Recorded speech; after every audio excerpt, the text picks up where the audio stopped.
बेटे हकीम साहब किधर बैठते हैं तबीब? अच्छा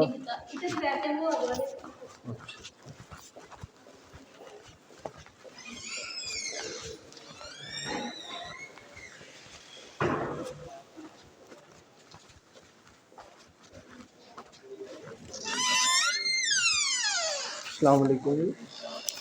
तबीब साहब कहाँ बैठते हैं? हकीम साहब रिटायर हो गए। अच्छा हूँ ख़त्म हो गया काम। चल मेहरबानी।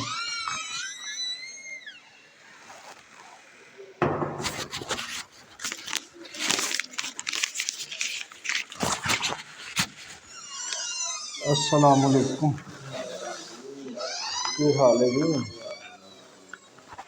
खुशो? अस्सलाम वालेकुम। लो जी अज मैं ना अपनी हैड नूं बगैर दस्से ही निकल आया। मैं क्या अगे रोज़ दसीदा है, अज बगैर दस के निकल के देखो हाँ की होंदा है। ते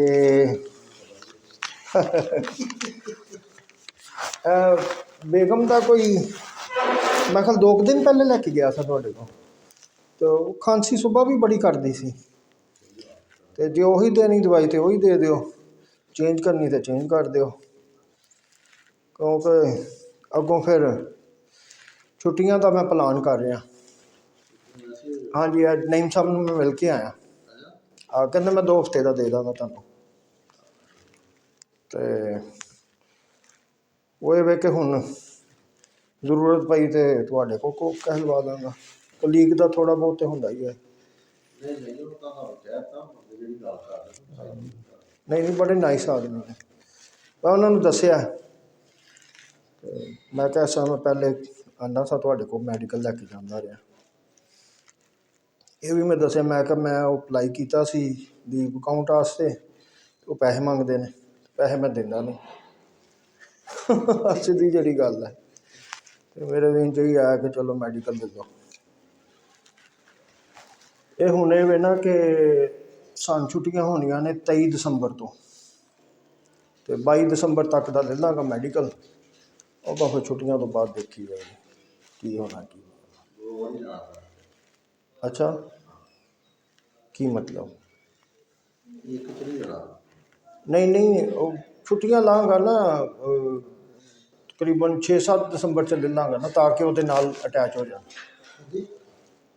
छुट्टियां इस तरह शेड्यूल करांगा ना कि 6 या 7 दिसंबर को, ताकि 22 दिसंबर तक दी छुट्टियां मिल जाए।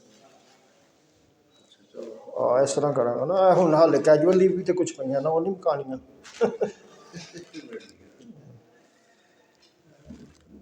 बस 10:15 तो असीं निकल जाना है इत्थों, तो 10:10 तो उन्होंने कॉल कर लाँगे, तो उन्होंने कह देंगे तुसीं बैठना, तो 10 कित्थे खड़े हो जाए,